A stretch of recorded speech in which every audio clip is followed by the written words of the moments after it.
on, guys? Welcome to 31 Days of Horror, Year 3. This is day 20. I am Morgan Film Fan. Let's jump into some scares. That collar buttoned up all the way, by the way, was bugging the shit out of me.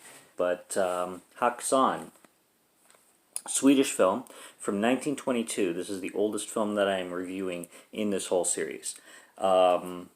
Directed by... Does it say? I'm not sure. It doesn't even say who... Oh, there we go.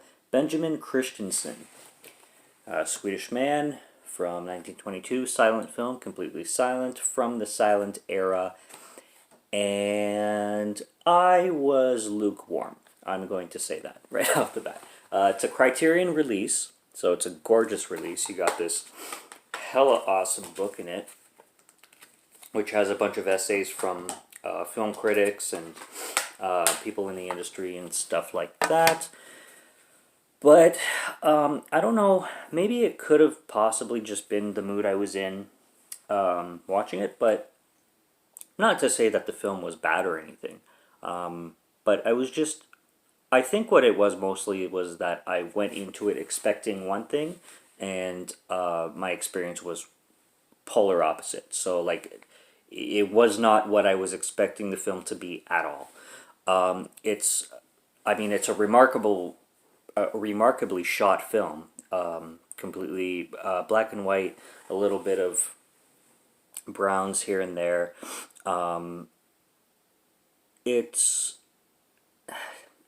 plot-wise, you're dealing with witches. Häxan in Swedish means the witch, and the film is not very linear, and it's not very... the narrative is kind of just all over the place kind of thing.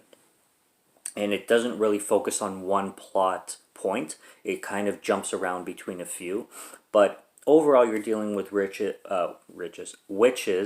and you're dealing with priests, and you're dealing with superstition. This whole film revolves around superstition. But there's a lot of parts in the film that actually just play around, like, pictures and paintings. This film is divided into parts. There's 7 parts, and part 1 is all just paintings. Old, like, Middle Ages paintings of demonic imagery, religious imagery, stuff like that, and with narration. The title cards that you would usually have in a silent film, and the translations underneath into English from Swedish. But there's no acting, like there's no characters in it, it's just pictures, literally.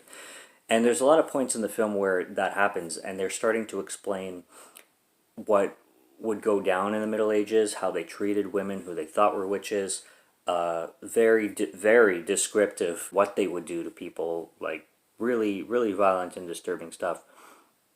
But I would say that happens about 20% of the movie, where it's just words and pictures. And I wasn't expecting that. Like, the whole first part is like that. But like I said, it doesn't have a structured narrative in the sense where it has a beginning, middle, and end. It kind of just deals with women who are accused of being witches.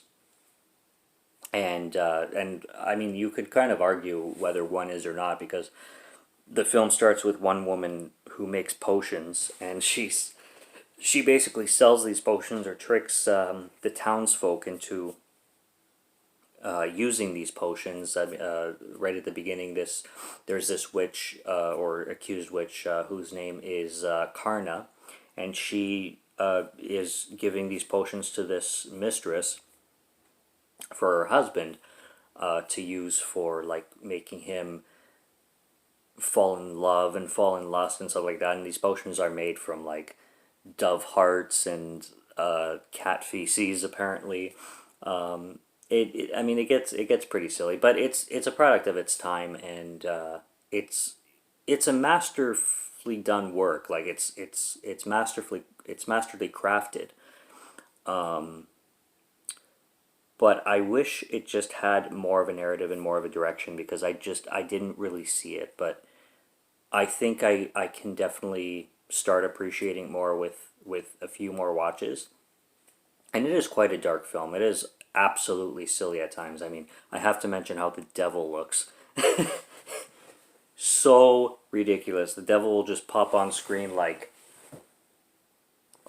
and with the horns and everything. It's it's quirky. It's not scary whatsoever. It may have been scary in 1922, but it certainly isn't scary in 2020. Let me let me put that out there. The priests have the most ridiculous haircuts. I mean, they have like circular hair and shave like the entire top, straight out of like I don't even know. I can't even. Literally, they have a circle of hair around their heads, and just shave everything off on top. It's a product of its time. I don't know. I'll just leave it at that. Um, I also found the score a little bit unfitting. I expected a darker score. The score was very lively for such a dark topic and such a dark film. I don't know. Like, obviously, they were going for dark and thematic elements, but the score didn't really fit with it, in my opinion. Apparently, it's a score that was kind of trying to imitate the first Danish screening, I believe. But maybe it's accurate completely, but I just found it a little bit too high tempoed and energetic and happy for a film about witches and the devil. So overall, I think it's a well made film. I'm just seeing if I got all my notes here, and it looks like I did. So it's a really well made film, and I can definitely appreciate it for what it is. I just don't know if I was in the right mindset to watch it. There is another Swedish film actually from 1921 called I am blanking right now. The Phantom Carriage.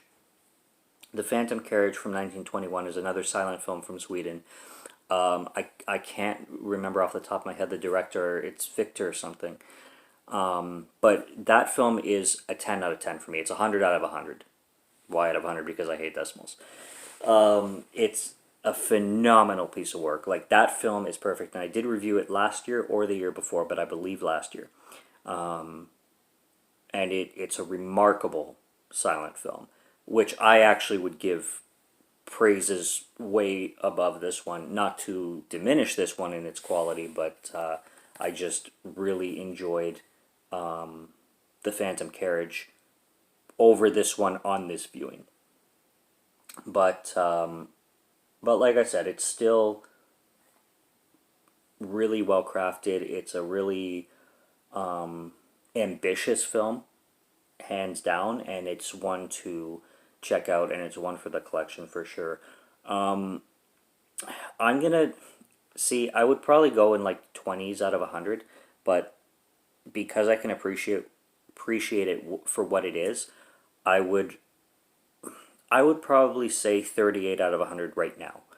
With this viewing that I had tonight, I would say 38 out of 100. Why out of 100? Because I hate decimals. That's right. But yeah, it's good. I mean, you get a lot of that too. This devil character, but I mean that's not even close to how silly it gets. Because man, does the devil get silly with his thing all the time? Like, every time he's on screen, he literally has his tongue out, like flicking his tongue. Every scene that he pops in, he's like, it's kind of ridiculous. But yeah, that's all I got for Häxan, and I hope I'm pronouncing Häxan right.